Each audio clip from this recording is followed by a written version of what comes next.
Ah. Mais on t'a raté ça.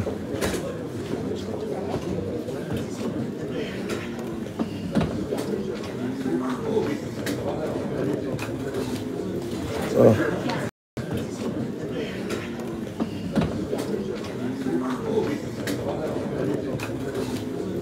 Oh. Et les amis, vous avez vu mes chaussures?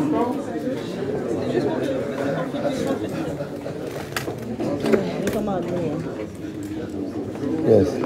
Ah. Bien. Et moi la veste. Chantez. Oui, non, je vais Ah, d'accord. Voilà. On est là. Les amis, on est là. On est à la 7ème, c'est le début du combat. Bonjour. Oui. Donc les amis, je suis là avec Odd. Boum. D'accord. Je suis là avec Gladys Roger. Ça va. Et vous allez me trouver speed, mais j'ai bu un café. Attention. Bonjour. Ah, c'est la même capitaine. D'accord, enchanté. Que personne ne nous empoisonne. Et à la base, là, on a vu que je suis speed. J'ai bu un café. Bonjour, Non, il y a ceux qui sont exemptés du bonjour, mais en soi, que tout le monde le sache, on s'en fout. Moins je sers du même, mieux je me porte. Je sers les mains par respect, mais... Je check certaines personnes. Vous voulez voir un peu la salle? Je vous fais voir la salle parce qu'on a le dos. Vous vous souvenez que je vous ai parlé d'une table, une grande table. Et que si quelqu'un se lève, il faut courir vite. Et c'est là encore que l'autre bougat ils sont pourris, table à tes gars. Hein? Et toi? Ça va? Simplement, tu fais la position. On lâche pas la position. Jamais la position. Ah, ça va me bien. Ça va? Bonjour. Quoi? On est plus fâchés. On n'était pas fâchés. On peut ne pas être d'accord parce que c'est être fâché. Mais moi, je suis. Bonjour. On peut ne pas être d'accord, c'est être fâché. Je ne suis pas fâché. Je ne suis pas fâché. Ça dépendra de l'heure à laquelle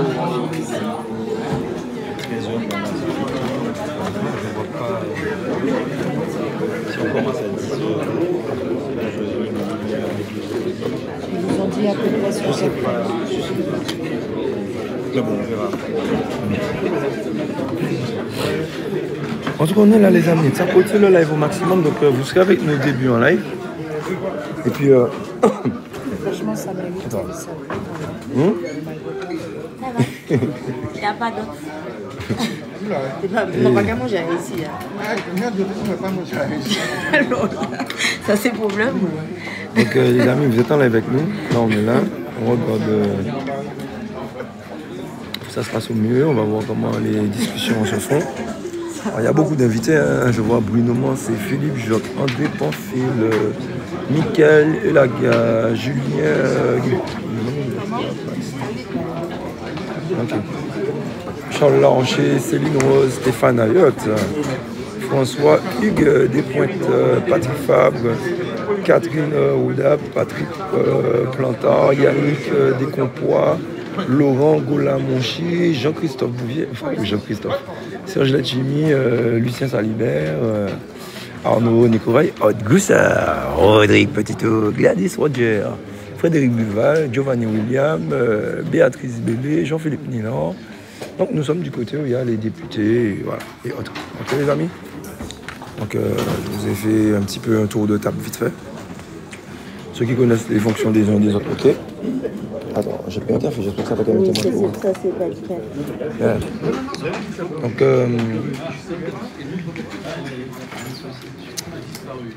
on est là.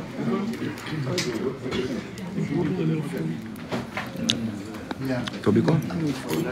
Nous allons commencer le tour de table ronde de concertation et de négociation. Je voudrais souhaiter la bienvenue à l'ensemble des personnes présentes dans la salle, bien sûr toutes les frères, messieurs et mesdames les membres de l'association citoyenne. les parlementaires, les acteurs économiques et les services de l'État et de la collectivité aussi, d'une instance. Ma déclaration préliminaire sera suivie par des déclarations qui sont relativement courtes. Et ces déclarations, nous avons convenu, par discussion, qu'il y aurait bien sûr une retransmission de cette partie-là en direct des déclarations liminaires. À partir du moment qu'on aura terminé les déclarations liminaires, il y aura un enregistrement, ce qui a été convenu pour nous, et la clé USB de cet enregistrement sera remise à ceux qui veulent, y compris l'association. Ça a été convenu, ça a été discuté. Moi, c'est très important. Je pense qu'on est dans un moment historique pour la Martinique, historique par l'ampleur de la difficulté, de la crise, qui date de très longtemps, et que ça a conduit à des mobilisations, on l'a connu en 2009 et on l'a connu aujourd'hui. Je le dis clairement, des mobilisations et des revendications qui sont légitimes. La richesse, c'est la précarité, c'est la misère, c'est le repli, ce sont les inégalités. Et je pense que s'il y a quelque chose qu'on peut s'accorder de dire en commun, ça ne peut pas continuer. Et que si cette réunion nous permet, au-delà de nos propres intérêts particuliers, de parvenir à un accord, ce sera un premier pas vers l'évolution de la Martinique, vers plus d'apaisement, de démocratie économique et surtout d'un développement mieux intégré. Nous savons que nous dépendons beaucoup de l'extérieur. Il ne faut pas se satisfaire de déclarer cela. Il faut mener des actes précis pour voir comment on peut gagner leur vie. Et donc décidé, avec le président Saliver, d'ouvrir la porte de telle sorte que l'ensemble des acteurs puissent, et des personnes concernées, débattre de manière sereine, de manière apaisée, j'insiste beaucoup, de manière respectueuse, sans acte, soit sur le plan verbal ou autre, de sectarisation ou de racisme vis-à-vis de qui que ce soit. J'insiste beaucoup là-dessus, je compte vraiment sur vous, sur le message que vous nous vont passer, l'ensemble des amis de Martinique. La CDM, c'est la maison du peuple. Donc j'accueille la partie du peuple de la Martinique qui conteste, qui proteste. Et c'est une démocratie et c'est légitime qu'il y ait ce genre de choses.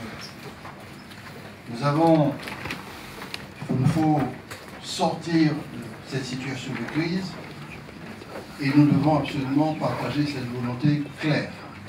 Ce que j'ai entendu depuis un moment démontre une chose qui est sans conteste. Il nous faut à la fois faire baisser les prix. Bien sûr, il y aura des divergences sur la quantité, tout ça, la nature, les taux, etc. Il y aura des divergences, mais ces divergences, de mon point de vue, il faut les exposer et accepter que chacun soit quelquefois en contradiction pour trouver le moyen de faire. Mais ce qui est encore plus important pour nous, si ce moment historique nous permet d'avancer vers l'autonomie alimentaire, vers une mutation économique où les produits locaux ne sont pas que l'appendice de la commercialisation, ce serait extrêmement important. J'insiste aussi beaucoup pour qu'on puisse tenir compte d'un enjeu considérable dans la question des mutations. C'est la question de la distribution alimentaire, c'est la question de la relance, aux côtés de la baisse des prix, on verra les détails techniques tout à l'heure, de la relance de la distribution alimentaire en Martinique. Pour moi, pour nous, à la CDM, je souhaite qu'on partage cela. Cette réunion n'est qu'une première étape, d'une mobilisation qui devrait nous permettre d'accéder à résoudre les problèmes des inégalités en Martinique. 76 000 personnes vivent en dessous du seuil de pauvreté. La précarité gagne tout le monde. Quelqu'un qui touche le RSA, c'est 35 000 personnes. Les 400-500 euros de RSA passent dans ce qu'on appelle l'achat de l'alimentaire de base. Nous allons avancer en allant très loin sur la solidarité humaine, panier de la ménagère. Nous irons très loin dans les outils nécessaires, au-delà des outils fiscaux, financiers, transports, qui bloquent Martinique, en mettant en place un marché d'intérêt territorial pour la Martinique, permettre de conjuguer les efforts. Nous allons démultiplier les efforts pour qu'on aille vers les circuits courts, beaucoup plus, dans nos cantines et dans nos hôtels. Nous souhaitons véritablement que lorsqu'on rentre dans un centre commercial, ce qu'on voit d'abord, c'est d'ailleurs notre être, notre intérieur, notre capacité de créer, c'est-à-dire la production locale. Nous souhaitons aussi très fortement que l'État puisse accompagner, notamment sur la réforme du POSEI que nous voulons mettre sur pied. Bien entendu, chers Martiniquais et Martiniquaises, nous savons que dans une société qui est en difficulté, des fois il y a des affrontements, mais je ne peux pas ne pas dire clairement que j'appelle à la paix. Et qu'aujourd'hui, on puisse trouver les efforts et les décisions qui appartiennent à l'État, les décisions qui appartiennent à la collectivité territoriale, les décisions qui appartiennent aux transporteurs, transitaires, les décisions qui appartiennent aussi aux chaînes logistiques. Nous devons absolument travailler. Pour quelle raison j'ai accepté que ce soit enregistré et ensuite chacun pourra communiquer par la suite. C'est le droit. Ça s'appelle la transparence. C'est fondamental pour moi. C'est vraiment extrêmement important. La transparence. Nous sommes là de passage. Nous, on n'est que de passage. Tous. On est propriétaires de rien du tout. Ce qui fait que la Martinique doit démontrer au sein de la République, parce que nous y sommes. Moi, je suis autonomiste, vous connaissez ma position, mais on y est. On ne peut pas ne pas respecter la République. Voilà ce que je voulais vous dire en préambule.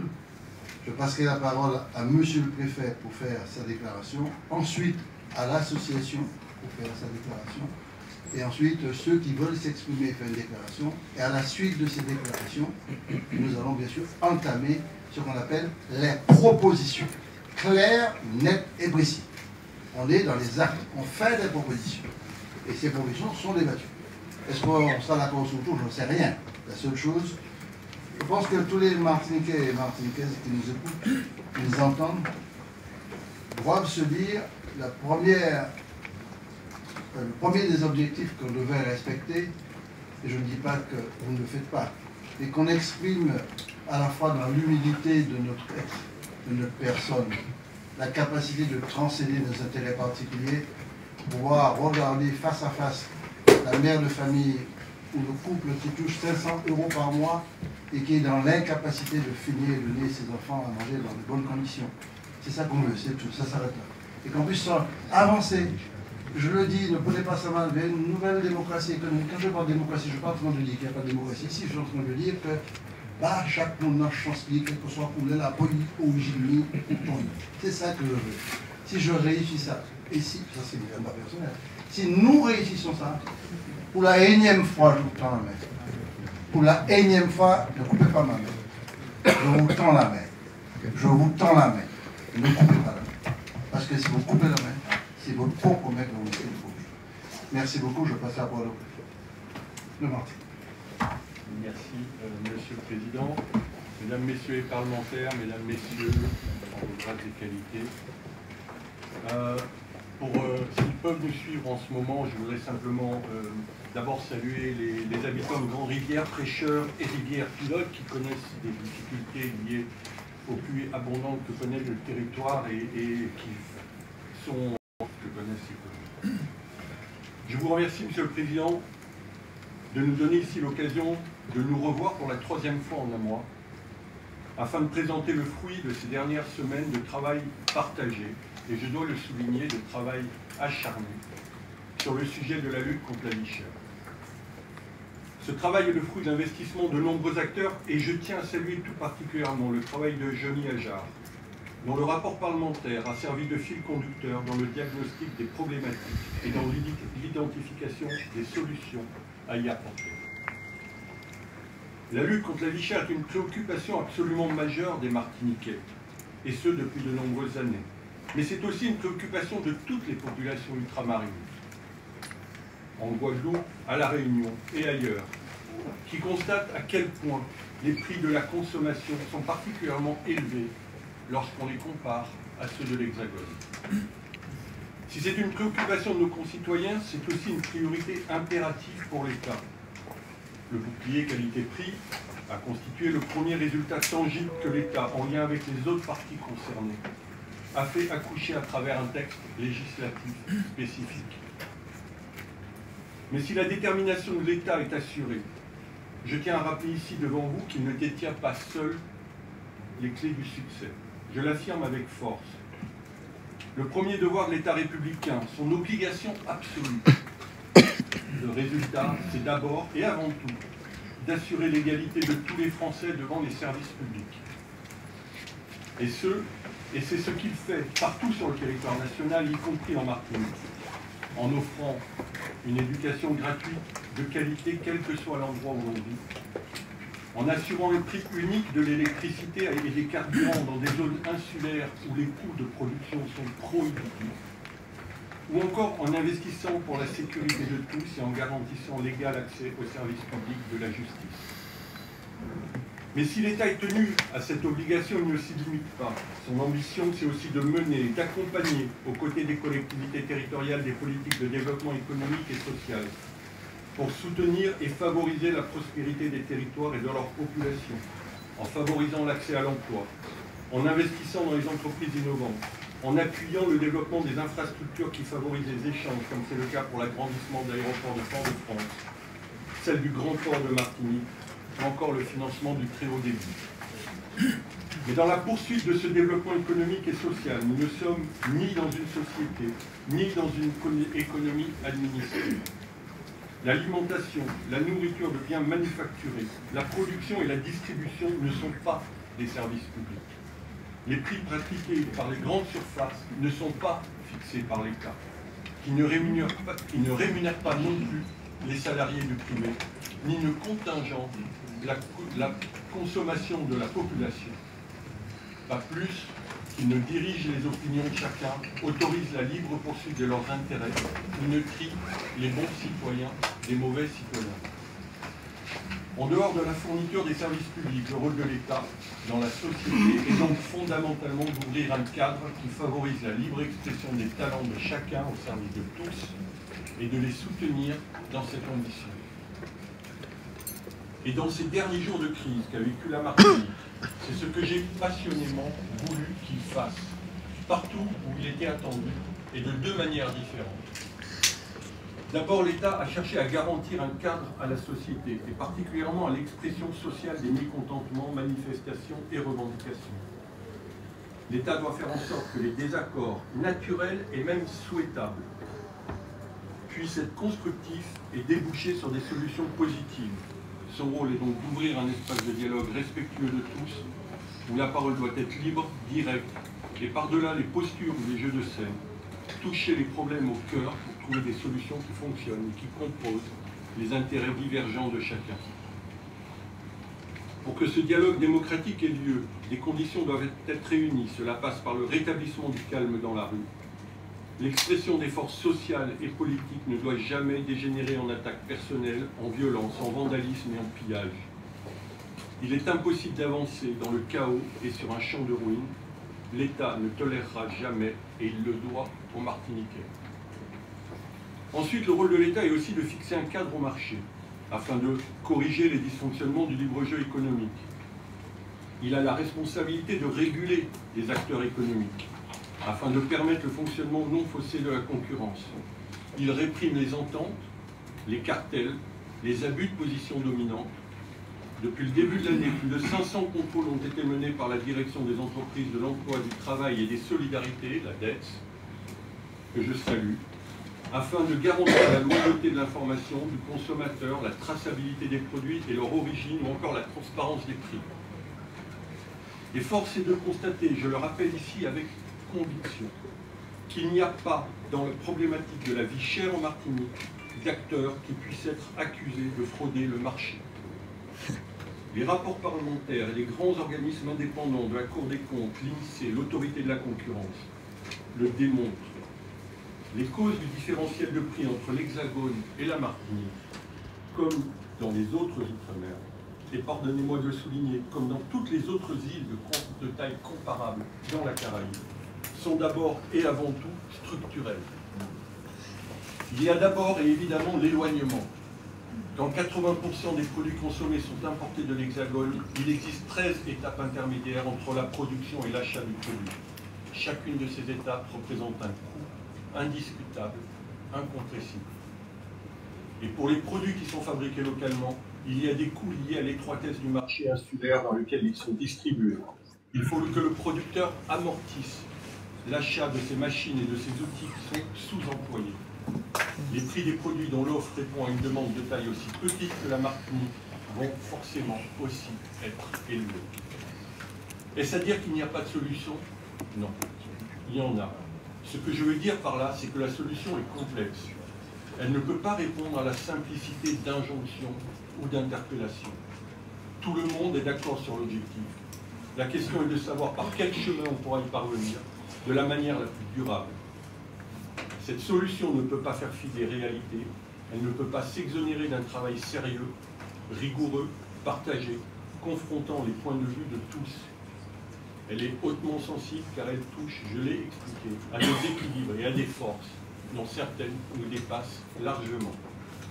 Je prends donc cette problématique essentielle comme un défi, celui qui va nous permettre de mesurer l'esprit d'équipe, la force, l'intelligence, la ruse et même la ruse même de la Martinique dans sa capacité à puiser au fond d'elle-même les solutions dont elle a besoin. Et dans cette recherche du point d'équilibre, l'État dont je suis le représentant, qui vit en Martinique, qui est au service de la Martinique, qui aime terriblement la Martinique et qui fait corps avec ce territoire, prendra toute sa part. Vous pouvez compter sur moi pour jouer mon rôle, celui de l'État local, vis-à-vis de vous, tous ici présents, comme vis-à-vis des autorités nationales. Mon honneur, c'est d'être loyal vis-à-vis du territoire et vis-à-vis de l'autorité que je sers. Je ne mentirai donc jamais pour faire plaisir ni à l'un ni à l'autre. Certaines décisions m'appartiennent, d'autres relèvent du territoire et de ses acteurs locaux, et mon rôle est d'accompagner leur expression et de favoriser leur éclosion. D'autres, enfin, relèvent du pouvoir politique, parfois législatif, national, et mon rôle est alors de l'alerter, le conseiller, et de lui proposer ce qui me semble rejaillir du travail collectif que nous menons ici. Je vous remercie. Merci beaucoup. Est-ce qu'il y a un parlementaire qui souhaite s'exprimer? Ensuite, on passe à l'association. Et ceux qui souhaitent s'exprimer vont s'exprimer. Après l'association. Monsieur. Après l'association, Monsieur le Président. Ah, monsieur. C'est la hiérarchie de la parole, je respecte. C'est vous, mais. Non, mais je n'ai pas de hiérarchie. Je vais m'exprimer maintenant. Vous pouvez t'exprimer. Non, vous dire tout à fait que... Rapproche le micro. Nous sommes dans les déclarations préalables. Hein. Oui, tout à fait. J'ai bien compris ça, Président. Donc, bonjour à toutes et à tous. Pour vous dire que ce matin, je suis venu à une troisième réunion. Mais je pense que nous allons pouvoir en sortir des conclusions positives pour la Martinique, pour les consommateurs martiniquais. J'ai bien entendu que la collectivité territoriale de la Martinique a des propositions à faire. J'ai entendu la déclaration préliminaire de M. le Préfet qui dit que l'État prendra toutes ses responsabilités. Il a bien dit toutes ses responsabilités. Et bien sûr, une grosse partie des conclusions positives qui seront peut-être tirées ce matin viendra de l'accompagnement de l'État. Donc, comme je suis aussi un ancien maire, je ne voudrais pas qu'à l'occasion de toutes les propositions qui seront faites, mais j'ai appelé de moi le président de l'association des maires, je parle en tant qu'ancien maire, qu'on fasse supporter à cette proposition qui seront mises sur la table la conséquence financière qui sera vraiment impactée par les communes. C'est très important. Je vais laisser le président des maires le dire, mais je préfère le dire en amont.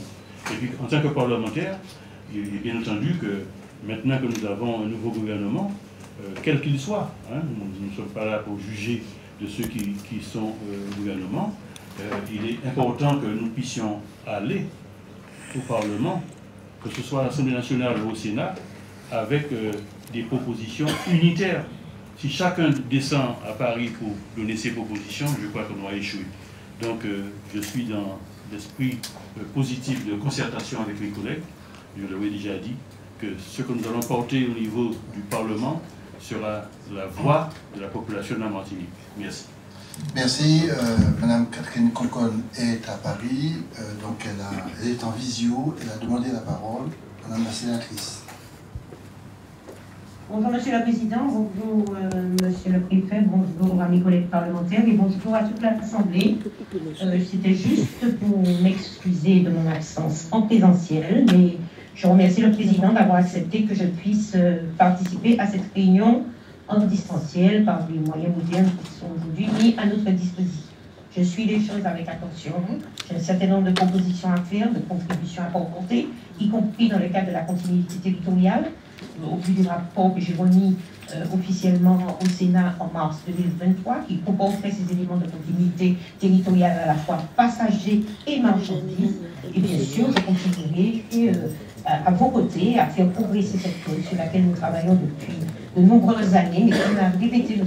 le Préfet, nous sommes face à une problématique extrêmement complexe. Merci M. le Président et bon travail à tous. Merci beaucoup. Monsieur Petit. Oui.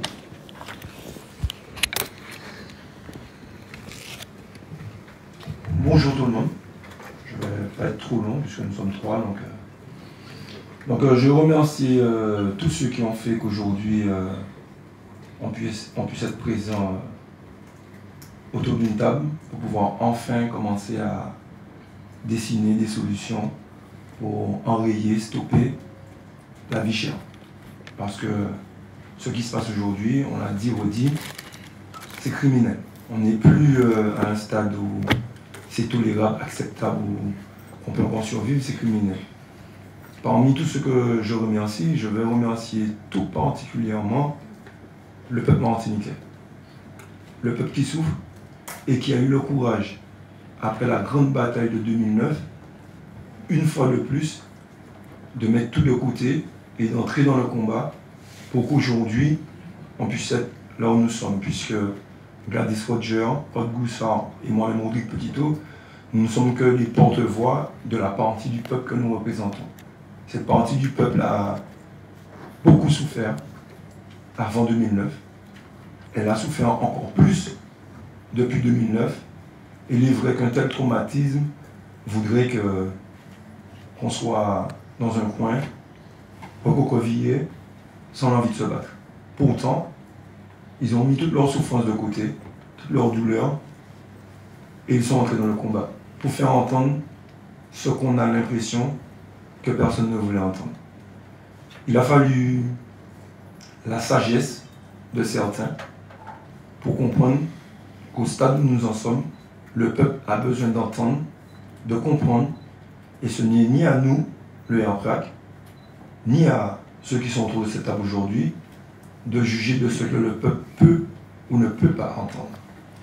Donc je remercie ceux qui ont eu la sagesse de comprendre l'importance pour nous aujourd'hui que le peuple puisse accéder au débat à travers notre présence. Nous avons fait l'impasse sur le fait de ne rester qu'en direct, puisque nous avons soumis la proposition à la partie du peuple que nous représentons, et ils ont été en accord que l'enregistrement puisse être donné à notre sortie, pour qu'au cours de la nuit, ils puissent prendre connaissance des débats à leur façon, puisque chacun sa logique, à leur façon, et ensuite juger de la pertinence des débats ou pas. Donc je remercie tous ceux qui ont pu contribuer à ce qu'aujourd'hui nous soyons là. En effet, M. Sajetchim l'a dit, même si nous avons du mal à le réaliser, mais faisant bonne écoute des commentaires, on comprend bien que nous sommes dans un moment qu'on peut dire historique. Nous sommes dans un moment où le monde entier a les yeux rivés sur nous. Rivés sur nous pourquoi? Pas pour une question de couleur de peau, pas pour une question de distance. Pour la simple et bonne raison que, comme dans les films, c'est le combat de la misère contre la richesse. Ça, il faut que tout le monde puisse comprendre ça. On a un peuple qui est affamé malgré le fait d'aller travailler honnêtement, respectablement, et qui n'arrive pas à entrer dans un magasin et pouvoir se faire des courses normalement. Ça, c'est intolérable qu'on ait dû arriver à des affrontements, à des batailles, pour qu'aujourd'hui on soit tous autour d'une table. Je l'ai dit, je le redis, nous portons tous la responsabilité de tout ce qui s'est passé ces derniers jours. Autant moi que ceux qui n'ont pas voulu entendre. Aujourd'hui, nous venons vers vous avec la sagesse, le vouloir, le désir que les choses avancent à partir d'aujourd'hui. Nous ne sommes pas venus tirer des constats pour que tout ça puisse continuer. Nous sommes venus dessiner des solutions pour que ça puisse s'arrêter. On n'est pas sur un céder le passage, on est sur un stop. Et ce serait bien que tout le monde puisse le comprendre. On est là respectueusement, peu importe le statut de tout un chacun, peu importe l'histoire de tout un chacun, parce que nous ne sommes pas là pour notre vécu ou pour ce que nous représentons, nous sommes là pour un peuple. Et depuis toujours, respecter ou pas, le pouvoir est dans la main du peuple. C'est lui qui décide. Et si aujourd'hui, le peuple décide qu'il n'est pas venu mendier, il est venu demander ce qui est légitime, on se doit de l'écouter et de travailler afin de le satisfaire. Donc, encore une fois, merci à tous ceux qui ont la sagesse de comprendre ça. Et je passe la parole à mes collègues pour qu'ils puissent vous donner deux mots. Bien, je parle ça, Goussa et puis... Oui,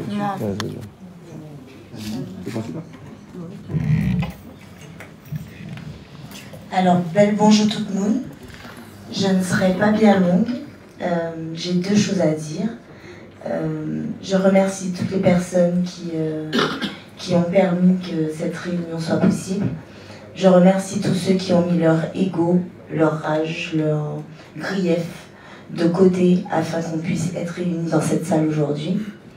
La tension est palpable parce que l'enjeu est important. Je dirais aussi que la diaspora tout entière est en train de nous regarder et beaucoup de personnes réparties dans tous les DROMCOM qui sont dans une misère qui devient intolérable pour eux, leur famille, attendent beaucoup des négociations qui vont être tenues aujourd'hui. Cette situation de strangulation économique qui perdure sur nos territoires depuis bien trop longtemps devient réellement intolérable pour beaucoup.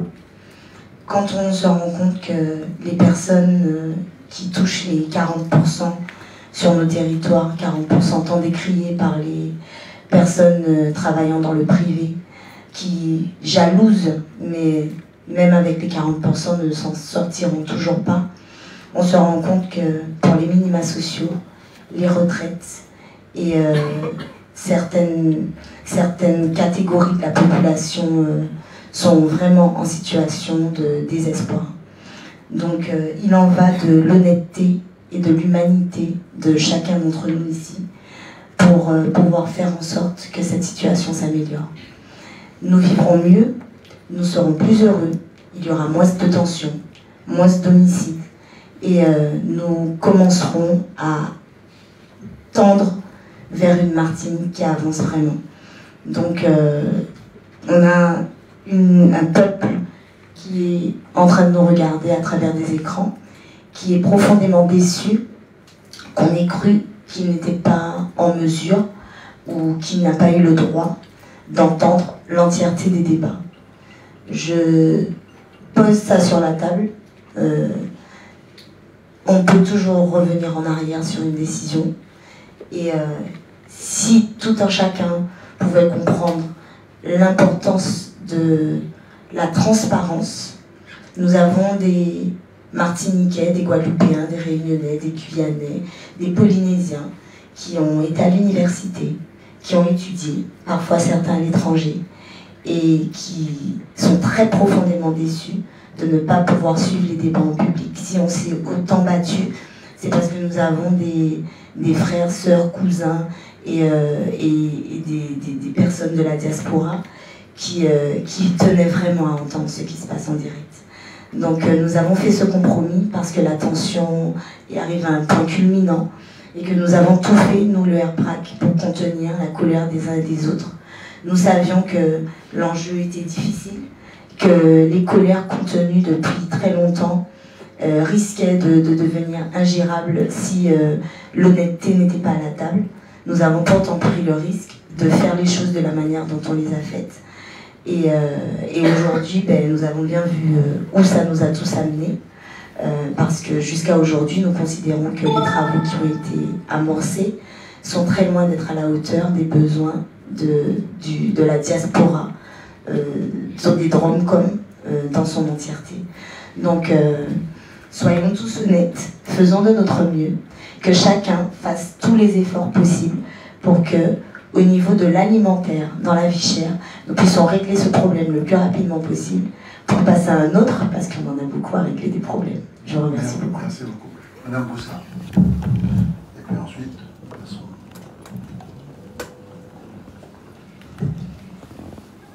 Bonjour, Monsieur Serge Letchimy. Bonjour, Monsieur le Préfet.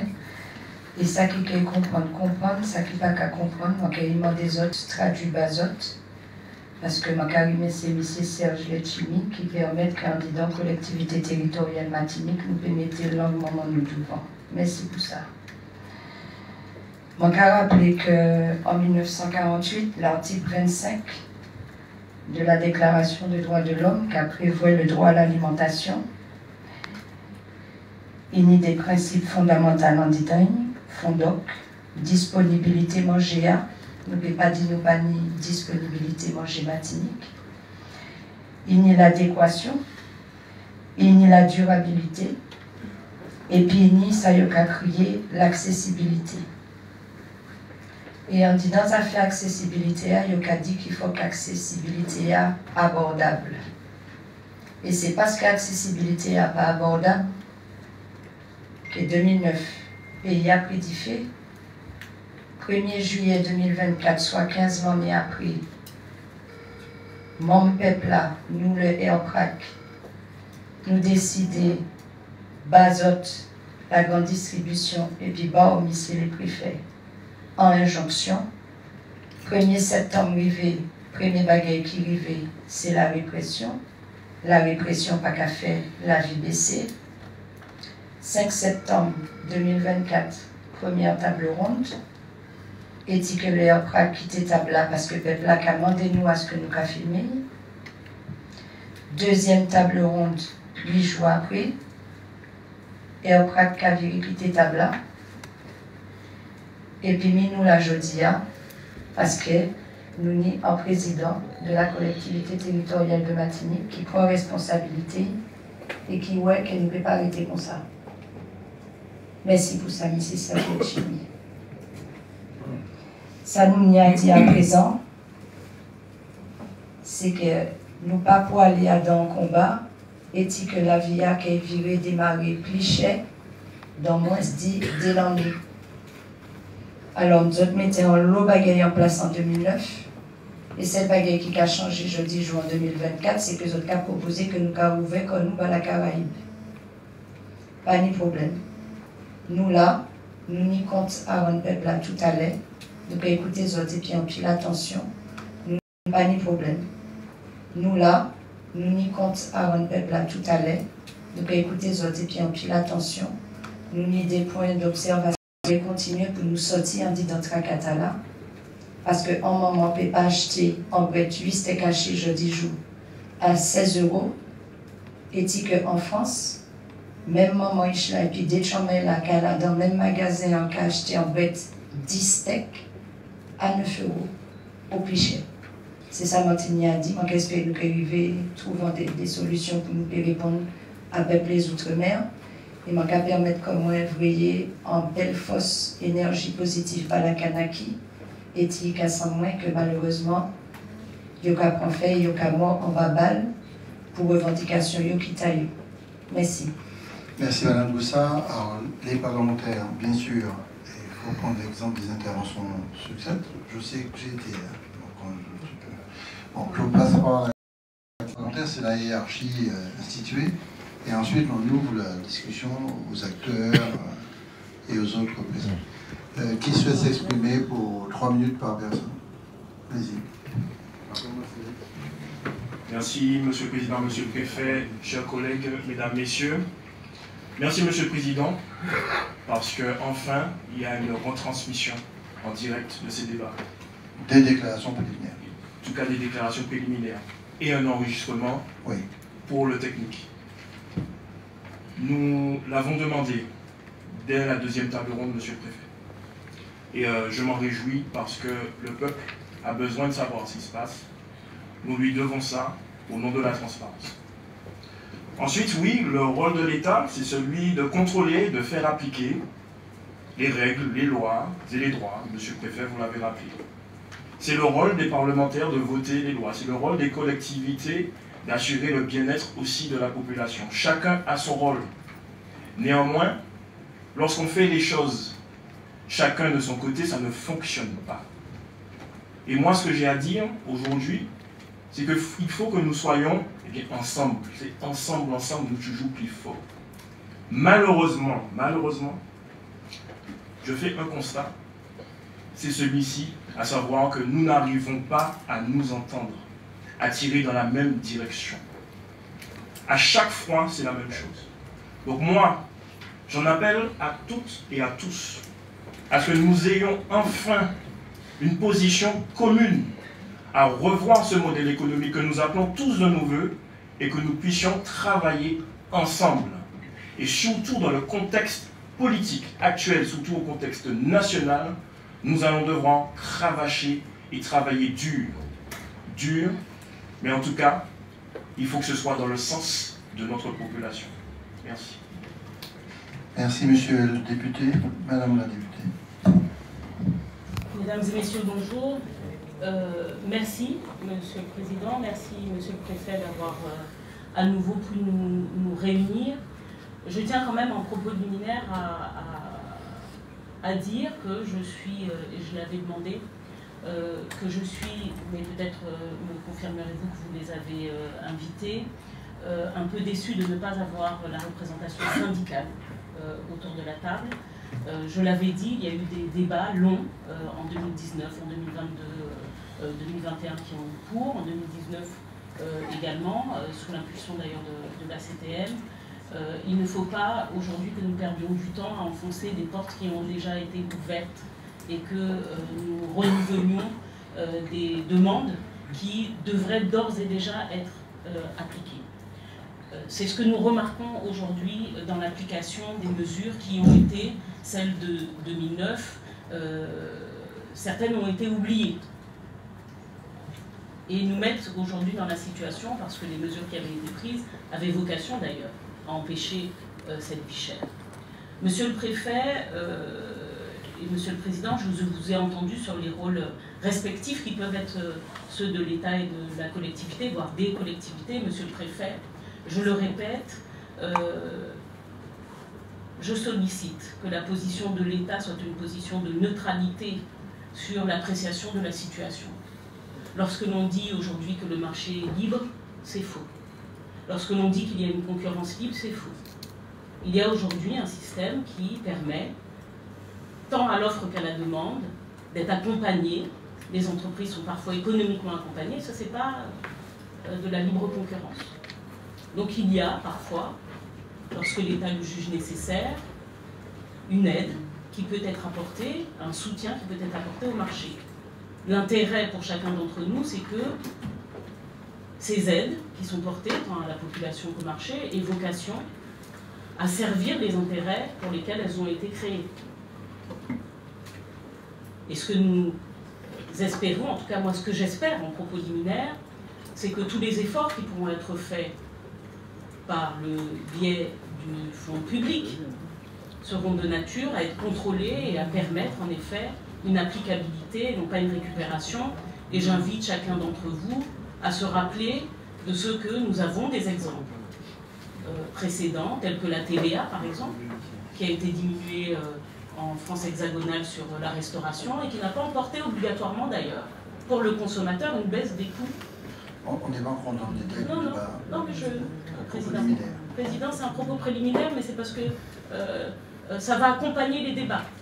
Je vais, pour ce qui me concerne, dans mes interventions, accompagner ce débat aussi de ces constats que nous avons faits, mais c'est surtout de ces exigences qui doivent être les nôtres.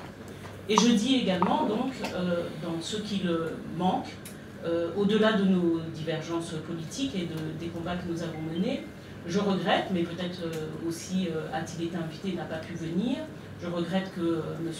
Johnny Ajar, dernier parlementaire à avoir travaillé sur la question de la cherté des prix en général et avoir dressé les constats qui me semblent, voilà le document, très exhaustif.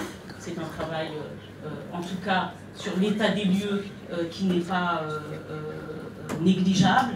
Je regrette qu'il ne soit pas là, mais peut-être... M. Ajar est invité, il sera là, il travaille ce matin, il est professeur de maths, il travaille, il sera là, il est invité. Ok, bon, bah, très bien. Très bien que vous brandissez son document pour lui. Si je pouvais ne pas être interrompu, je vous en serais reconnaissant. Tout cela, en tout cas, pour dire que je crois que nous avons en effet un moment crucial devant nous. J'appelle évidemment les acteurs économiques à la plus grande largesse d'esprit parce qu'il y a un système économique, malheureusement, qui devient punitif pour notre population, pour nous-mêmes. Je l'ai déjà dit, on n'attend pas du monde économique qu'il soit altruiste, ni philanthrope, mais Zotkanou. La plupart des fortunes qui ont été créées en Martinique et des groupes que vous avez aujourd'hui ont grandi à partir de ce petit pays Martinique. Vous avez développé des empires, il faut quand même le dire. Et c'est à partir de la Martinique que vous l'avez fait. Je crois qu'il y a une reconnaissance à porter à la population qui vous a permis de faire ça. Les amis, ben chaud, là j'ai à péter. Nous dans les préliminaires, ben à jour. Vous le devez à la population, malgré tout martiniquaise, qui s'est montrée aussi résiliente que pacifique dans sa façon d'appréhender les réalités. Donc j'espère que les Martiniquais que vous êtes prendraient la mesure de ce que ce système ultralibéral, capitaliste, n'est pas un système qui permet toujours, dans un territoire insulaire, donc captif, et quand je parle de captif, je ne parle pas du terme économique, je parle presque de la captivité, c'est-à-dire de l'emprisonnement qui est commercial, qui est le nôtre. Nous devons aujourd'hui d'être raisonnables, raisonnés, solidaires et patriotes dans notre façon d'envisager le développement de la Martinique. Et tout à l'heure, certains ont parlé de la soutenabilité. La soutenabilité, c'est la durabilité. Aujourd'hui, si nous voulons que la Martinique se poursuive et survive, il va falloir y avoir des solutions durables. Je souhaite des débats riches, consensuels, pacifiques évidemment, et vraiment, alors c'est la dernière pointe, et là c'est la féministe qui vous parle, j'entends tout le monde parler du panier de la ménagère, pourtant vous remarquerez qu'autour de la table, il n'y a pas beaucoup de femmes. Et pourtant, c'est aussi, je sais que le propos féministe dérange certaines personnes, mais enfin, vous savez, lorsqu'il y a une lacune du service public, ce sont les femmes. Lorsqu'il y a une lacune du chômage, ce sont les femmes. Lorsqu'il y a une lacune économique, ce sont les femmes, et je le dis au monde économique, en l'occurrence, ils ne me contrediront pas, eux, mais ce sont les femmes qui majoritairement parcourent les centres commerciaux. Voilà. Merci. Donc, merci à vous. Merci. Concernant les syndicats, il y a une intersyndicale qui a essayé de s'organiser, mais en fait, quand ça n'a pas abouti, mais on a recherché le nom de l'intersyndicale. D'ailleurs, vous les avez invités, mais il n'y avait personne. Nous avons un mouvement nouveau qui se manifeste aujourd'hui. C'est un mouvement de la CGTM. On doit passer nous voir, on va les recevoir. Et deuxièmement, il y a un mouvement qui a été enclenché par le mouvement citoyen. Je n'ai pas le droit de déposer qui que ce soit, quoi que ce soit. Est-ce qu'il y a un parlementaire qui souhaite s'exprimer, M. Nivor? Il reste un dernier parlementaire. Oui, je sais.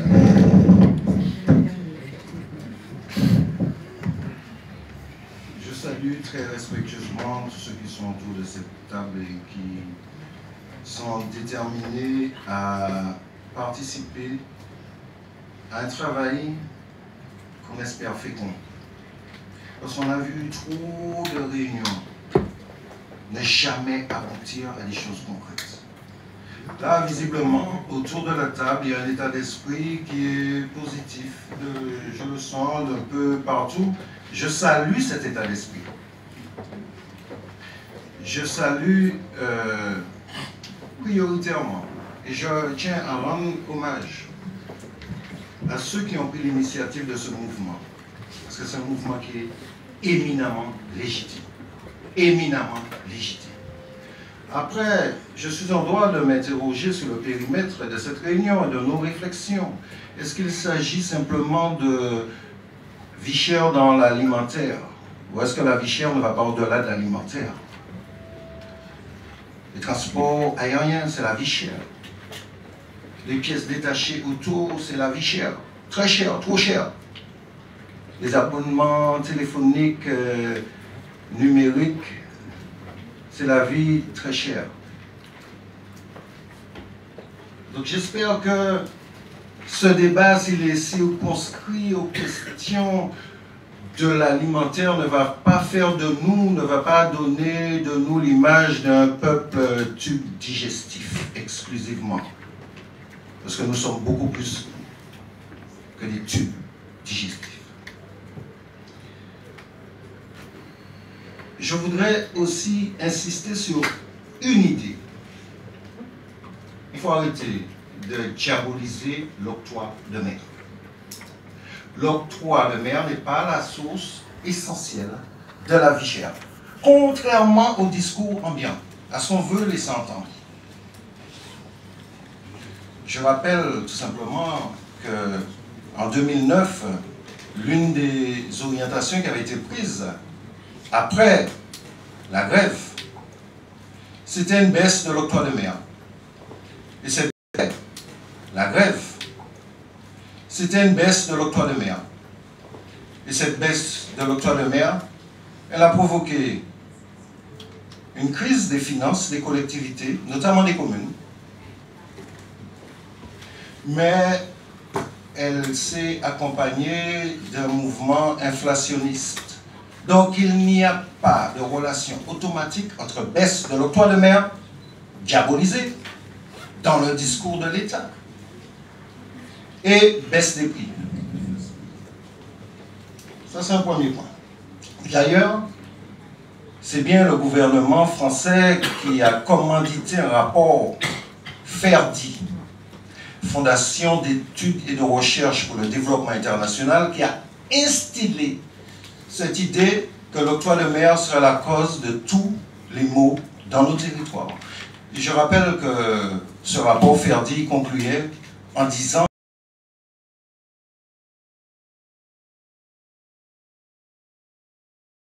que la Guadeloupe, la Guyane, la Réunion n'ont pas vocation à être des territoires de production, mais à être des territoires de consommation. Et quelque part à faire de nos enfants des pousseurs de caddie. Rien d'autre que des pousseurs de caddie. Ce n'est pas une alternative qui nous sied. Je voudrais aussi dire que nos solutions, les solutions qu'on doit porter aujourd'hui, nous en avons la responsabilité, doivent être des solutions durables, pérennes. Pas des solutions pour nos yeux, pas des solutions éphémères, pas des solutions ouais ou pas ouais. Et c'est ça tout l'enjeu de nos travaux. Ne pas provoquer une déception supplémentaire. Parce que je peux vous assurer que la désespérance, elle est en train de frapper à nos portes. Chaque fois qu'il y a désespérance, il y a violence. J'en profite pour dire que on doit condamner toutes les violences, d'où qu'elles viennent. Je n'ai pas envie que mon pays se transforme en zone de non-droit où des enfants sont armés lourdement. Les enfants sont armés avec des armes qu'on trouve en Ukraine. Donc, la gangstérisation de tout mouvement, ça doit être condamné. Mais de la même manière, avec la même détermination, la solution en termes de répression exclusive ne saurait être une réponse acceptable de la part de l'État. Et à ce propos, l'envoi de la CRS 8 en Martinique, c'est un très mauvais signal. Cette CRS 8 qui est mise en question, qui est mise en cause, y compris en France. Parce que ce sont des gens qui sont recrutés sous la base de leur volonté d'en découdre. D'en découdre. Depuis 1959, il n'y a pas de CRS en Martinique. Et lorsque on est préfet en Martinique, lorsqu'on représente l'État en Martinique, même si on est de passage, on doit s'imprégner de l'histoire des territoires, de la souffrance de ces territoires, de ce qui s'est passé. C'est ce qui conditionne le présent. Donc, je tiens à dire que nous sommes opposés à ces solutions en termes de répression systématique de personnes qui se dressent contre des injustices, de personnes qui se dressent contre des injustices. Et j'espère que la réponse de l'État n'est pas seulement celle-là. Parce que lorsqu'on observe que le budget des Outre-mer est censé être diminué, restreint pour cette année 2024-2025 de 200 millions d'euros, il y a de quoi se poser des questions sur la prise en compte véritable de nos problématiques.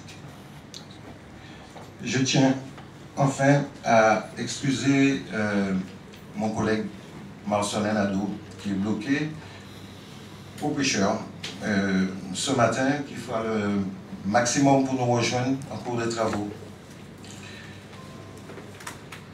Et je terminerai en disant que la vie chère, c'est aussi la misère. Et que la question des revenus doit être au centre de nos propositions, de nos propos. Il n'est pas normal que l'État reconnaisse la réalité de la vie chère pour les fonctionnaires, c'est fondé, et que cette réalité de la vie chère-là ne soit pas reconnue par l'État pour les salariés du privé, mais aussi pour les bénéficiaires des minima sociaux. Parce que la vie est chère pour tout le monde. C'est pas normal que des gens qui vivent avec des retraites de 200, 300 euros soient soumises aux mêmes conditions de vie extrêmement chères dans nos territoires. Tous ces éléments, ils sont posés sur la table comme des éléments de réflexion qui doivent aboutir à des propositions concrètes, pragmatiques, pour la résolution durable de cette question. Je vous remercie. Merci, monsieur le député. Donc, je passe la parole à ceux qui souhaitent prendre la parole. D'abord, monsieur Patrick Fabre qui a donné la parole. Et ensuite, je prends les deux déjà. Okay, allez-y, c'est toujours en cours. Parfait. Monsieur le Président du Conseil exécutif de la Martinique, Monsieur le Préfet, Mesdames et Messieurs les élus, Mesdames et Messieurs, bonjour à toutes et à tous. Monsieur le Président et Monsieur le Préfet, merci de votre invitation. Aujourd'hui, c'est un moment très important et l'heure est grave. Cette réunion est excessivement importante pour la Martinique et une clé pour notre avenir. Je compte bien contribuer pour apporter une vraie solution significative et pérenne pour tous les Martiniquais qui nous regardent. Je suis convaincu que chacun des acteurs de la chaîne d'approvisionnement et de distribution, du début à la fin, tous ensemble, en apportant chacun sa contribution, et je souhaite m'y associer pleinement, nous pouvons baisser les prix de façon significative sur les produits alimentaires et particulièrement sur les produits de base alimentaire, qu'on appelle aussi les produits de première nécessité. Je fais trois principaux constats. Le premier, oui, les prix des produits alimentaires en Martinique sont excessivement chers. La différence par rapport à la métropole est énorme et elle est encore plus grande sur les produits alimentaires de base. Ce n'est pas acceptable. Le deuxième constat, oui, cela fait 15 ans maintenant que de nombreuses propositions ont été faites après les crises de 2009. J'y ai moi-même beaucoup contribué et j'ai dans mon cartable de nombreux rapports que j'ai envoyés depuis 10 ans. Mais malheureusement, rien n'a bougé. Et même pire, les choses se sont empirées. Je mets cette fois beaucoup d'espoir dans le travail que nous allons faire ensemble. Le troisième constat, oui, il ne s'agit pas du tout d'un problème conjoncturel, même si depuis 4 ans, il y a eu une inflation record sur les prix que nous n'avons jamais connus. Je travaille dans le métier depuis 40 ans, je n'ai jamais connu dans tous les produits l'augmentation qu'il y a pu y avoir. Mais le vrai sujet est un problème du modèle économique, c'est un problème structurel. Et il faut revoir et le changer en profondeur. Chaque particulier peut légitimement se demander pourquoi les prix sont aussi chers dans l'inventaire. Si je vais dans un magasin de textile, les prix sont presque souvent les mêmes qu'en métropole. Si je reçois ma facture d'électricité, même si elle a augmenté, c'est le même prix qu'en métropole. Si je vais dans un magasin de high-tech ou d'électronique, les prix sont quelquefois moins chers qu'en métropole. Et il nous arrive souvent d'aller à la pompe et avoir des tarifs moins chers qu'en métropole. Pourquoi, dans les produits alimentaires, les prix sont aussi élevés? Merci, monsieur. Merci. Cette question, je me la suis posée il y a déjà maintenant 30 ans. Et c'est la raison pour laquelle j'ai lancé le premier magasin Art Discounter aux Antilles, à Jambette, en 1994. Mon ambition, comme celle de toute mon équipe, qui sont, croyez-moi, des collaborateurs de grande qualité et efficaces, c'est mon métier de m'entourer de gens de grandes compétences et je fais du recrutement étant mon premier métier. Cette belle équipe a toujours eu comme objectif de baisser les prix. C'est notre ADN. Et nous, aujourd'hui, on a une responsabilité plus grande dans le dossier d'aujourd'hui. Dans la constitution des prix, je voudrais, pour ceux qui nous regardent, et je comprends que tout le monde, à juste titre, s'intéresse à l'enjeu et à la politique et à la difficulté qu'il y a sur les prix, rappeler, parce que tout le monde est un expert aussi dans certains domaines, rappeler simplement les 5 principaux niveaux qui composent les prix des produits alimentaires pour Monsieur le Président mettre le cadre indispensable des discussions et des négociations qu'on va avoir, si vous voulez bien. Le premier, et on en parle peu, parce que la presse nous accompagne, nous suit et suit l'ensemble des débats, mais on parle peu du premier élément qui est important. Nous sommes des commerçants, on achète chez un fournisseur et on le revend les produits. On ne parle pas du prix d'achat. Nous avons des fournisseurs qui nous vendent des produits à leur tarif, c'est le prix d'achat. Il a été peu évoqué dans les discussions jusqu'à présent, et il est très important car c'est une clé aussi, une clé de vote du système. Le deuxième point, beaucoup plus développé depuis de nombreux mois, qui sont les coûts d'approvisionnement, de transport, d'acheminement et d'approvisionnement des fournisseurs jusqu'à nos territoires. Nous sommes un territoire, vous le connaissez, une belle île petite, à 8000 km pour tous les produits d'importation. Ce territoire est de taille petite, il est en plus exclusif, parce qu'on ne peut pas acheter ailleurs. Ça veut dire que nous, on est obligé d'acheter sur la métropole. La législation ne nous permet pas d'approvisionner à 200 km, à 300 km sur les îles voisines. Donc ces distances, ces coûts d'approvisionnement, ils ont toujours été souvent aussi débattus. Je des explications où il y a 12 acteurs sur cette chaîne par rapport à la métropole où il y aurait 3 acteurs pour arriver à la distribution. Le troisième niveau, qui est bien sûr la fiscalité locale. Les débats ont été faits, et je crois qu'il y a de nombreuses propositions qui ont été faites sur la fiscalité, qu'elle soit locale ou nationale, sur cette dimension. Le quatrième niveau, la constitution des prix, lui, n'a peu été évoqué aussi. C'est que comme on est à l'export, et que tout arrive par un bateau, et tous les bateaux sont toujours avec des conteneurs, il faut dépoter le conteneur. Et on ne dépote pas un conteneur dans un magasin à basse pointe. On dépote un conteneur dans un entrepôt. Et ça nous oblige tous à avoir des stocks et des entrepôts. Il y a quelques magasins qui peuvent recevoir directement leurs conteneurs. Dans le meuble, ça existe. Et les grands distributeurs ou les grands hyper peuvent recevoir. Tout le reste de la distribution reçoit dans des entrepôts où on stocke 1 à 2 mois de stock. Ce que je veux évoquer, c'est que ce point-là, dans la constitution des prix, n'a pas souvent été évoqué. Il y a des solutions, il y a des améliorations et des perspectives de progrès sur lesquelles il faut trouver des solutions. Le cinquième point, et bien sûr, il s'agit des distributeurs dans l'alimentaire. Et dans les distributeurs, il y a aussi des niveaux différents et des économies différentes.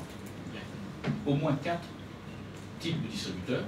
Il y a des hyper, il y a des super, il y a des hard discounters, il y a des commerces de proximité. Ils ont des modèles différents, ils fonctionnent différemment et ils ont aussi, bien sûr, leur contribution dans ce projet à faire. Permettez-moi juste de finir mes propos en parlant d'un exemple. J'ai vécu, Monsieur le Président, j'avais des magasins en France métropolitaine et je vendais au prix France. Parce qu'on me demande, et à juste titre, de vendre des produits au prix métropole. Je vendais au prix métropole dans l'enseigne et la compétition que je menais à Orange et à Avignon, où j'avais 2 magasins.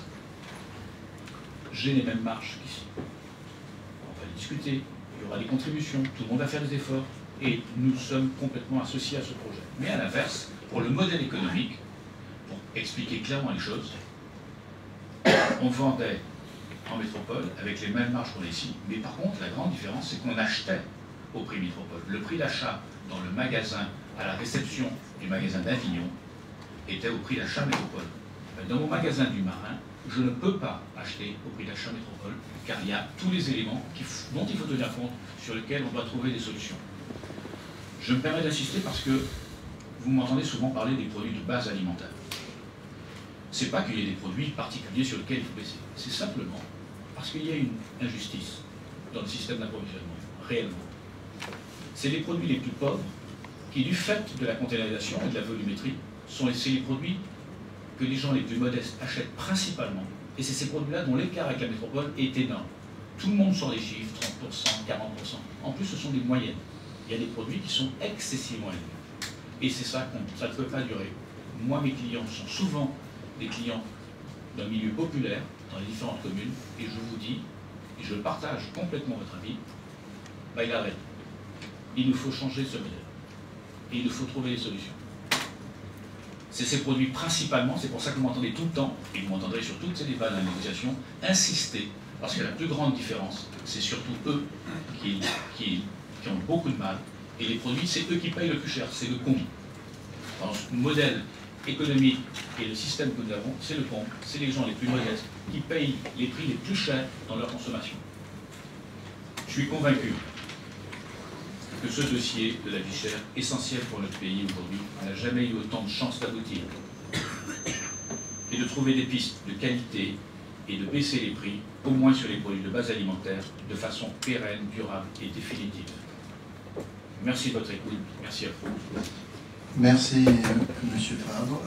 Madame Roula Catherine. Merci, Monsieur le Président, Monsieur le Préfet.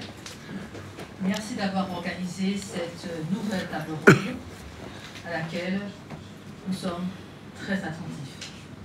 Je veux saluer la présence de l'association citoyenne. Je tiens également à saluer la présence et la participation de nos parlementaires qui sont là, qui avec nous réfléchissent, qui sont aussi force de proposition. Je suis éminemment reconnaissante au monde économique qui est présent aujourd'hui, qui est engagé, qui est militant, qui se réinvente, qui prend des risques au quotidien pour assurer la pérennité de leur entreprise, pour être au rendez-vous de leur engagement, pour tout simplement continuer à croire la Martinique et à vivre la Martinique. Nous vivons de nouveau un temps éprouvé, mais nous vivons un moment déterminant. Déterminant pour notre évolution, déterminant pour notre avenir. Nous avons un rendez-vous à ne pas manquer. C'est une chance pour le territoire martinique. Nous sommes tous d'accord, oui, la vie est chère en Martinique. Oui, le pouvoir d'achat a été trouvé. Nous avons eu plusieurs réunions. Le MEDEF Martinique que je préside a toujours été force de proposition. Nous représentons tout l'entrepreneuriat dans toutes ses composantes. 80% des adhérents sont des petites entreprises qui sont également très engagées dans les propositions. Les entreprises sur le territoire sont prêtes. Elles sont prêtes.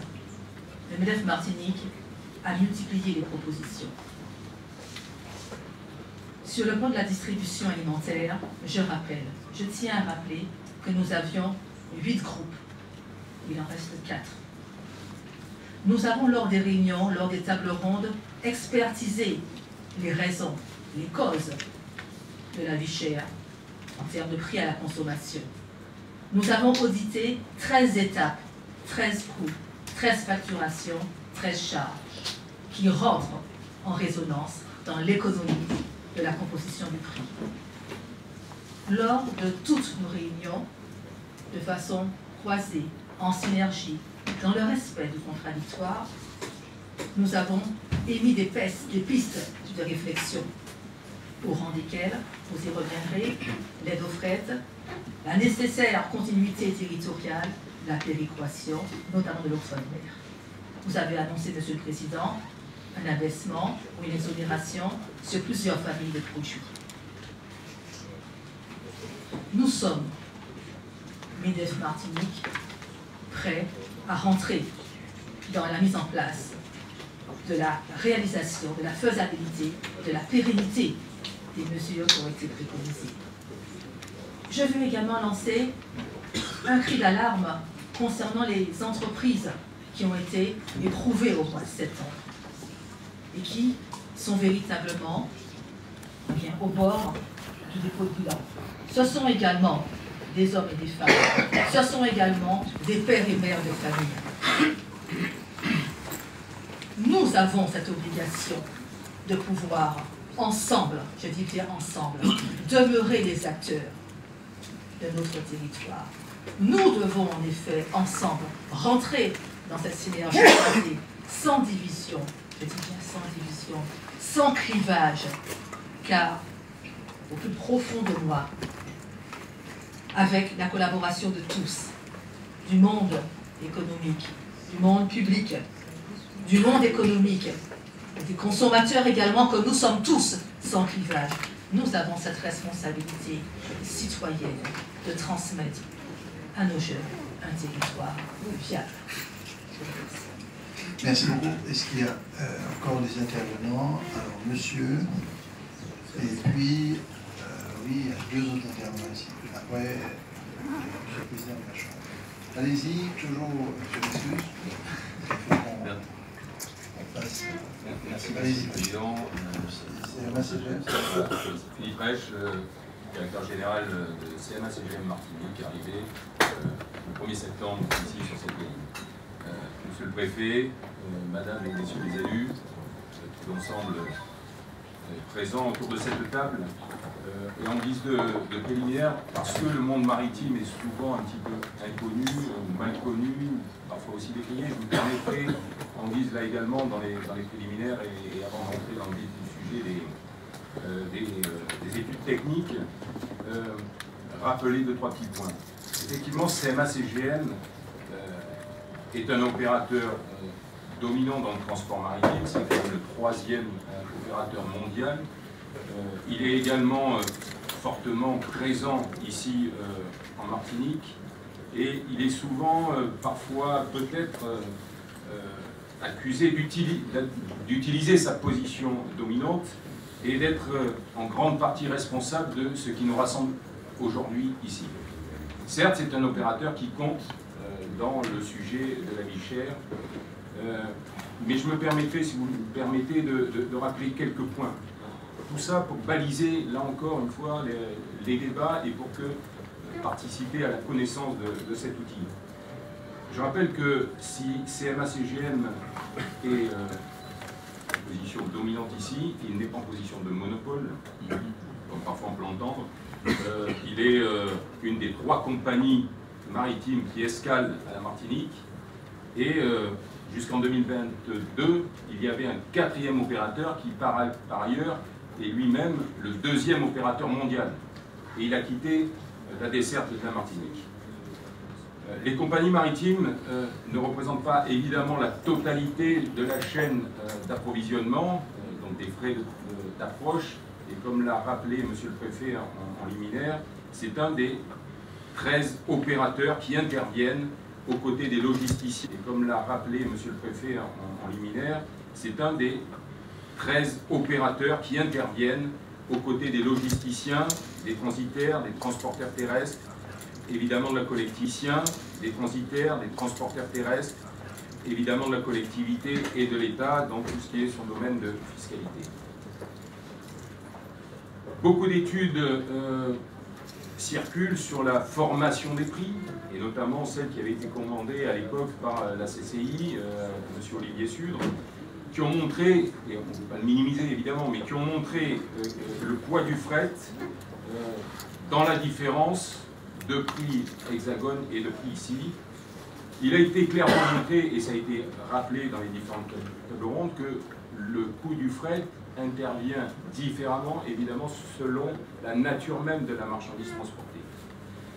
Néanmoins, si on le prend en sa globalité dans le différentiel des prix, il n'intervient qu'à hauteur de 4%. C'est juste ces idées de grandeur sur le prix TTC de vente ici localement. Je rappellerai également, évidemment, que CMA-CGM, depuis le rachat de CGM en 1996, a assuré sans discontinuité, sans rupture, quels que soient évidemment les aléas, qu'ils soient de toute nature, météo, économique, etc., l'approvisionnement des territoires d'outre-mer, et c'est heureux, et c'est évidemment sa responsabilité d'opérateur économique et d'opérateur économique français. Je rappelle également que malgré l'envolée des taux de fret durant la période Covid, et qui a contribué, vous le savez tous, et ça a été suffisamment appuyé, à ce que le groupe CMA-CGM génère des profits excessivement importants, mais qui, je le rappelle, sont quasiment réinjectés dans de l'investissement à haute valeur ajoutée, et notamment dans le cadre de la décarbonation aujourd'hui, qui est une obligation internationale dans laquelle le groupe prend toute sa part et est même leader. Je rappelle que dans cette période, le groupe a gelé ses taux depuis 2021 pour tous les outre-mer français et qu'ils sont également toujours capés. Je rappelle également que CMA-CGM a été la seule compagnie maritime à offrir une aide personnelle, c'est-à-dire privée, à l'ensemble de l'outre-mer français pendant cette période, en octroyant une baisse très significative de ses frais pendant 16 mois, qui a pesé, si vous voulez, à hauteur de 120 millions d'euros pour l'ensemble de l'outre-mer et 22 millions d'euros au niveau de la Martinique. C'est un effort, certes, qu'on peut considérer accessoire vu la taille du groupe, mais qui représente un effort énorme pour un groupe privé dans le cadre d'une responsabilité qui a été la sienne à ce moment-là.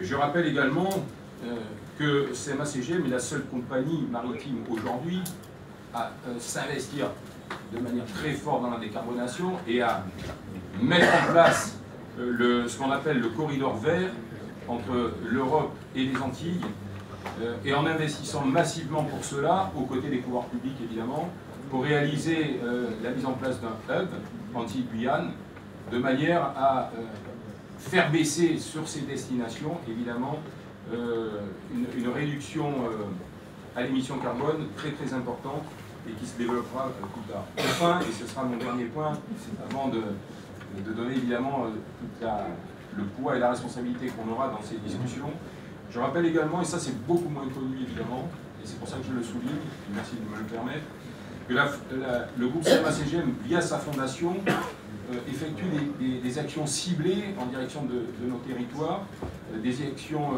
ciblées et d'ampleur en faveur des plus démunis, à travers de nombreux organismes, que ce soit la Croix-Rouge, que ce soit la Banque alimentaire, que ce soit la COP 1 pour les étudiants, et qui a délivré ces dernières années beaucoup d'équivalents regards, voilà, et qui continuera toujours dans le cadre de l'éducation et dans le cadre du FUMA.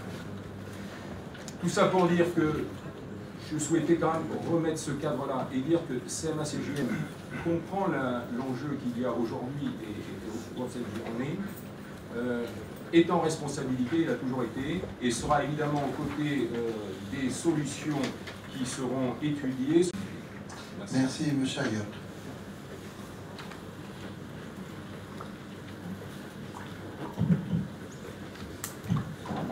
Monsieur le Président, Monsieur le Préfet, Mesdames et Messieurs les parlementaires, mesdames et messieurs les représentants du APRAC, mesdames et messieurs, je suis très heureux de participer à cette réunion aujourd'hui. Je crois qu'elle est très importante, en effet. L'INSEE dit que la vie est plus chère à la Martinique quand on prend tous les postes de consommation de 14%, mais que le gars est de 40% sur l'alimentaire. Je rejoins le propos de Patrick Fabre tout à l'heure. C'est trop élevé. Ça n'est pas possible. Il faut qu'on trouve des solutions, tous ensemble. Mais pour trouver les bonnes solutions et les bonnes réponses, il faut faire le bon diagnostic. Nos marchés sont étroits. Nous avons des contraintes structurelles importantes. Nous sommes très éloignés de nos sources d'approvisionnement. Toutes les îles qui sont dans notre situation vivent la même chose. Les prix importés à Sainte-Lucie ou à la Dominique sont 2 fois plus élevés qu'à Londres, d'où ils viennent pour la partie produits importés. Hawaï, État américain, a des prix 50% plus élevés que sur le marché américain.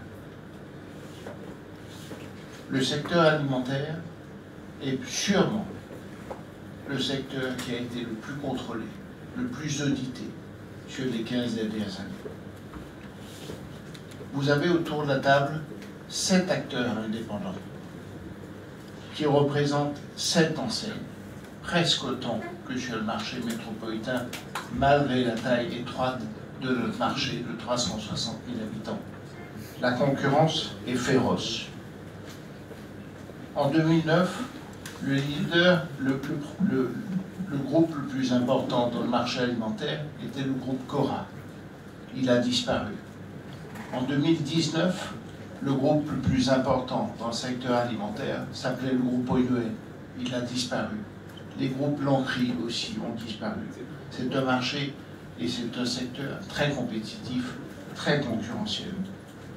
Les résultats dans le secteur de la distribution alimentaire sont de 1 à 2% ramenés au chiffre d'affaires. Tous ceux, j'ai à côté de moi Christophe Bermond ici présent, l'ensemble de nos collaborateurs, tous les jours de la vie, se battent pour essayer de trouver des solutions, pour baisser les prix, pour être plus compétitifs, pour être mieux placés que notre concurrent. Parce que chacun d'entre vous, ici dans cette pièce, dans la vie de tous les jours, vous êtes des consommateurs. Et quand on est consommateur, personne ne vous dit où il faut aller. Vous allez là où les prix sont les meilleurs possibles. Alors, nous rêvons de pouvoir avoir les mêmes prix que la métropole. Nous pensons hélas que c'est impossible et on expliquera et on parlera des solutions néanmoins. Mais en tout cas, ce qui est indispensable, c'est d'être placé et d'être moins cher que son concurrent. Nous nous battons tous les jours pour ça. Alors, quelle solution? Monsieur le Président, vous disiez changer de modèle. Je suis d'accord. Je suis d'accord. S'il permet d'améliorer les prix, s'il permet de faire en sorte que nos Martiniquais et nos Martiniquaises vivent mieux, je suis d'accord. Après, il faut que ça fonctionne. Il faut trouver un modèle. Les entreprises, elles s'adapteront, mais il faut trouver un modèle pérenne. Il faut trouver des solutions qui durent sur la distance. J'ai parlé de toutes ces entreprises qui ont disparu. Il est essentiel de trouver des solutions qui ne fassent pas que celles qui sont là, sauf si elles sont mal gérées, disparaissent, mais qui fassent qu'elles perdurent. Vous disiez produire plus. Je suis d'accord là aussi. C'est très important. La Martinique ne doit pas être qu'une terre d'importation, c'est évident. La production locale, c'est la conviction de notre groupe, est une donnée essentielle. Mon père a été le premier président fondateur de l'ANP. Il était, et d'ailleurs ses premiers métiers étaient autour de la production. Il a toujours considéré que c'était essentiel. Et c'est une conviction que je partage aujourd'hui et que l'ensemble de nos équipes partagent. À Bambal, 10% seulement des produits consommés sont fabriqués localement. Marché de 270 000 habitants. malgré les salaires plus bas, qui pourraient potentiellement permettre de fabriquer à des prix plus bas. À la Martinique, c'est 20% de nos achats qui sont faits localement. C'est trop faible, il faut qu'on y travaille, mais je peux vous garantir que nous avons la volonté d'y travailler tous les jours. À l'île de la Réunion où nous sommes présents, c'est 30%. Le marché fait 1 million d'habitants. Probablement qu'une des raisons est là.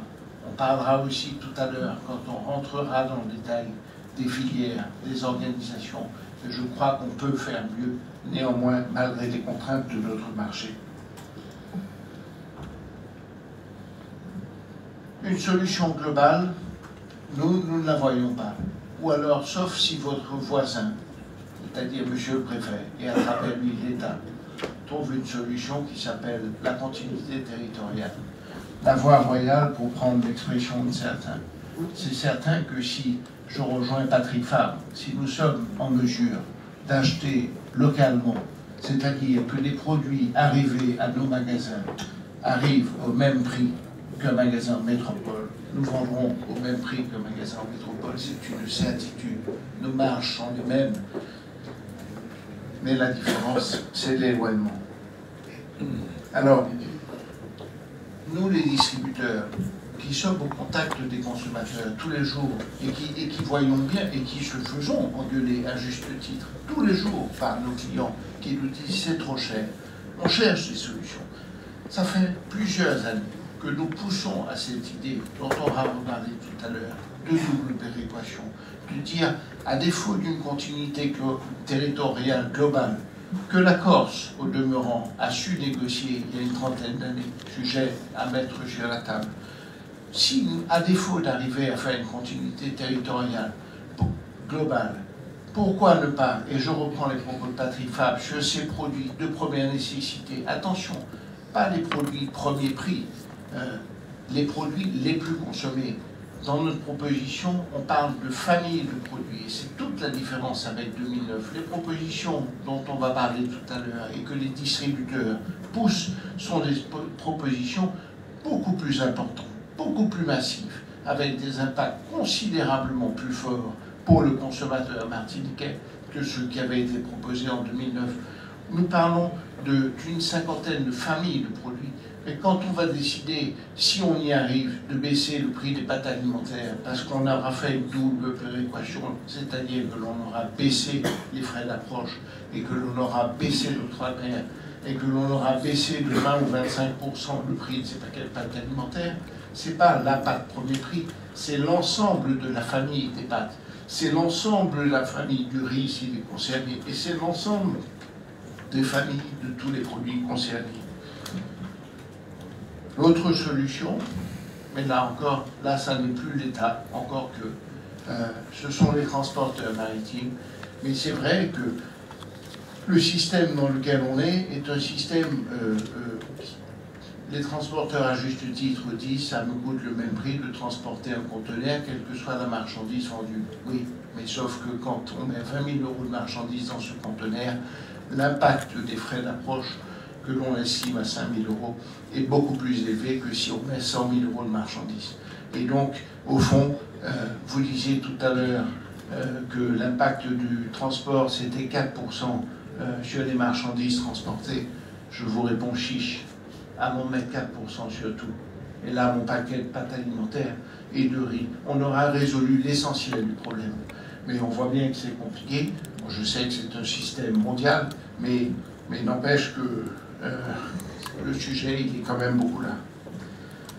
Pour terminer, Monsieur le Président, notre groupe est né à la Martinique. Mon père a ouvert sa première entreprise en 1960. Il avait 3 collaborateurs. 10 ans plus tard, parce qu'il a bien travaillé, ils étaient 50. Il a commencé avec une petite usine, un petit élevage de poulets de chair. On a essayé aussi l'industrie. Nous avons à une époque été fabricants de pâtes alimentaires, de biscuits. Et puis c'est difficile. Je laisserai les producteurs parler ensuite, mais c'est difficile sur les petits marchés, même s'il faut y travailler. Mais ce que je veux vous dire, c'est que les entreprises, elles sont fragiles. Rien n'est jamais acquis, quelle que soit sa taille.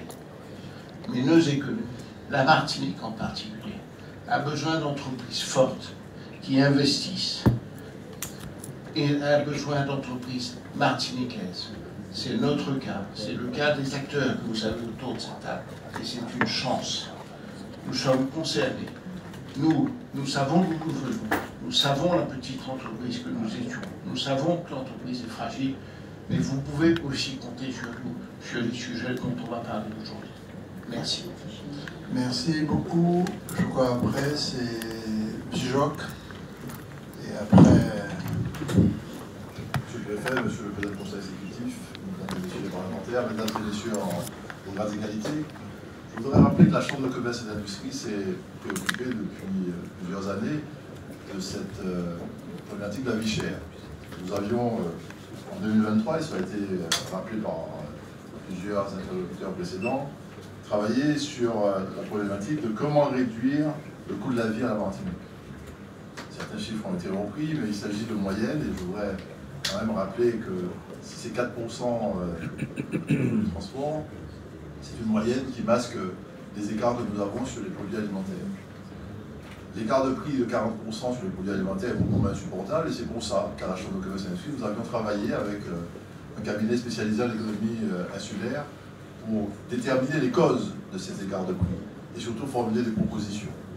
Je ne reviendrai pas aujourd'hui maintenant sur les propositions, je pense qu'on aura le temps d'y revenir, mais je voudrais vraiment insister sur le fait que si nous voulons que les prix baissent, il faut que l'ensemble des parties prenantes, distribution, État, collectivités, soient enfin alignés et que les propositions qui sortiront d'ici ne seront efficaces pour les Martiniquais en termes de baisse de prix que si tout le monde, en même temps, met en œuvre les solutions.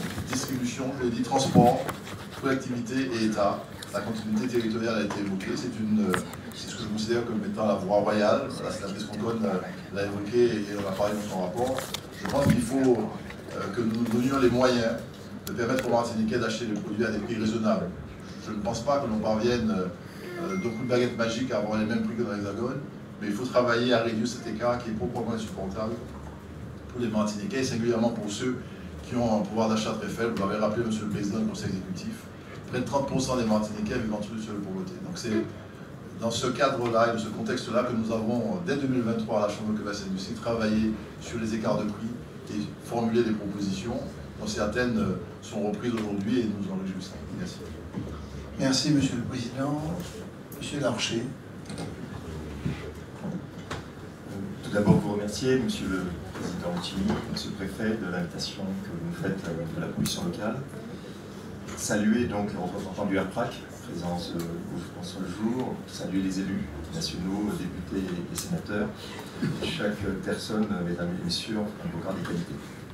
Nous croyons à la nécessité du développement de la production locale en Martinique, dans toute son entièreté, ses dimensions agricoles, artisanales, industrielles et le monde de la pêche. Nous y croyons pour son rôle sur le développement de l'autonomie alimentaire et de la souveraineté alimentaire de la Martinique. Nous y croyons pour son rôle dans le développement du pouvoir d'achat, parce que plus de développement économique de production locale veut dire plus de développement d'emplois qualifiés. Nous y croyons parce que le développement de la production locale, c'est aussi pour chacun de nos acteurs de la production locale une amélioration de la compétitivité et donc une baisse des prix. Pour son rôle aussi, la production locale est importante pour la mise à disposition aux Martiniquais avec des clients partenaires que sont les GMS, qui sont le premier partenaire pour les produits alimentaires, la petite distribution et aussi les marchés locaux et régionaux, ce dont nous sommes très fiers. Nous croyons au développement de la production locale et aussi à l'enjeu environnemental de notre petite Martinique. Et ce développement de la production locale a deux effets doubles, un effet double, deux effets. D'abord la baisse de prix de vente pour les consommateurs, c'est pour cela que nous sommes aujourd'hui réunis, et le développement, et ça il ne faut jamais l'oublier, des emplois qualifiés sur le territoire. Je vous remercie. Merci. Est-ce qu'il y a une demande de prise de parole?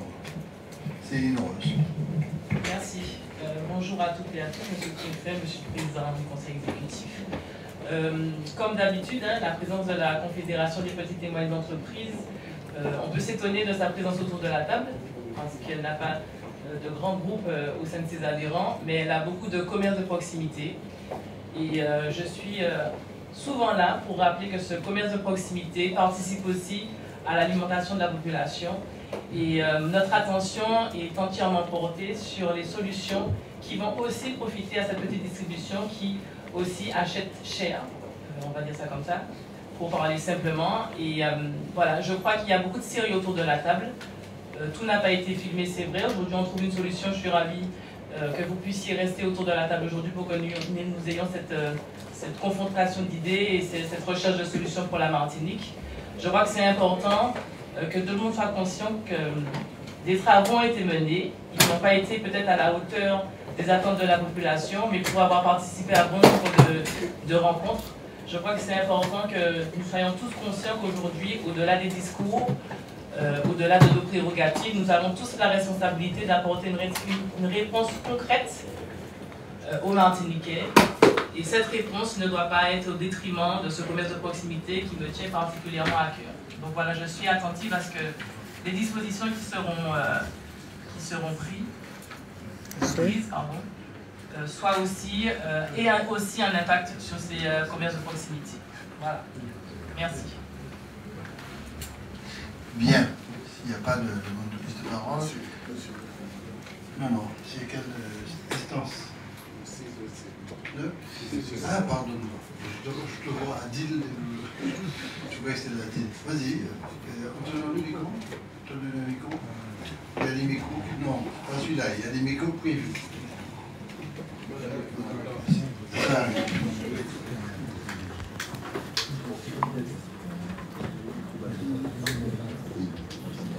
Mes excuses. Merci, Monsieur le Président du Conseil exécutif, pour votre invitation. Merci aussi à Monsieur le Préfet.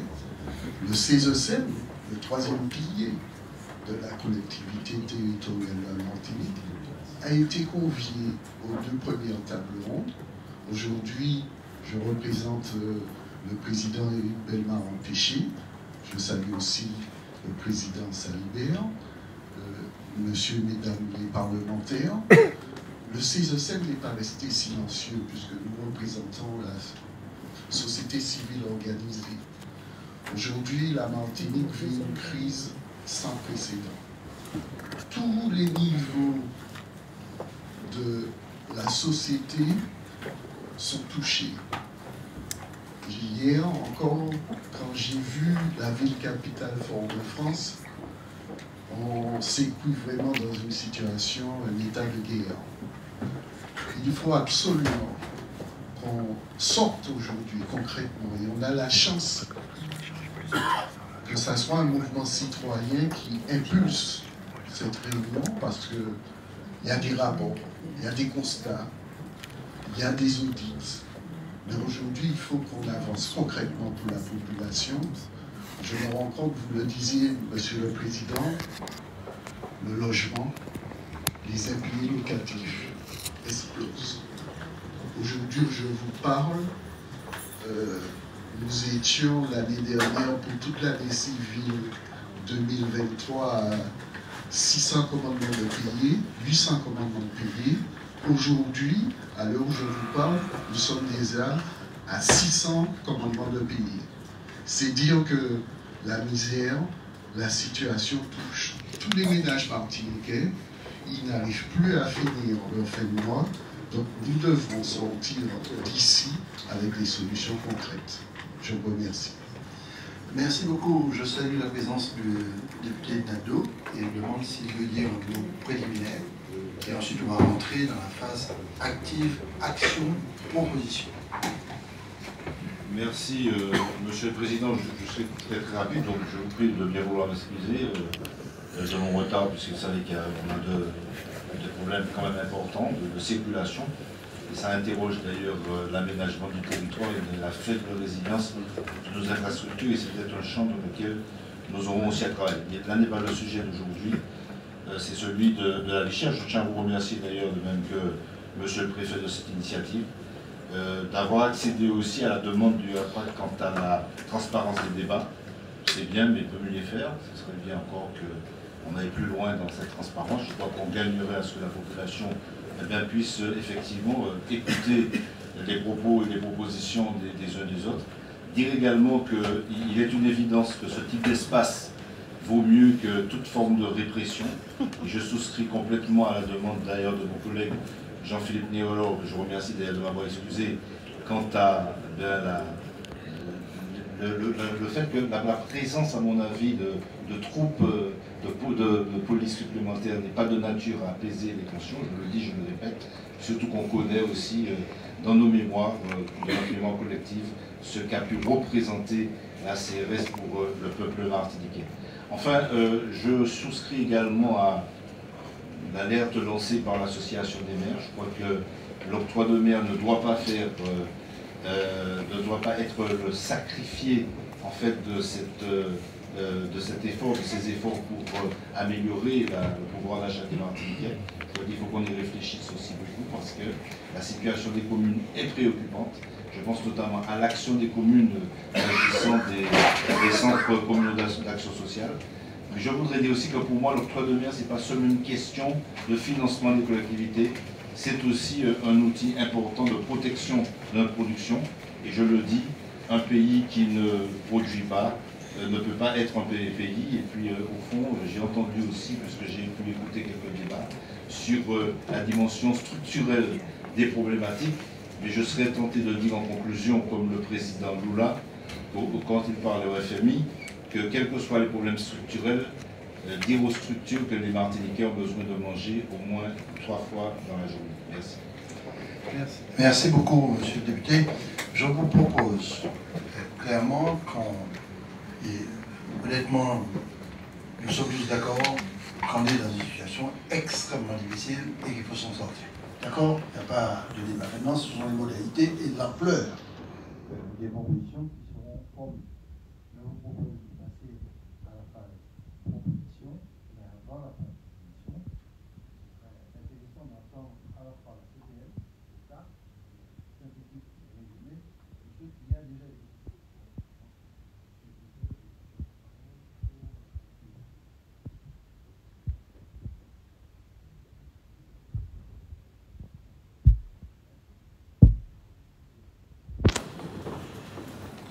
Il faut couper là.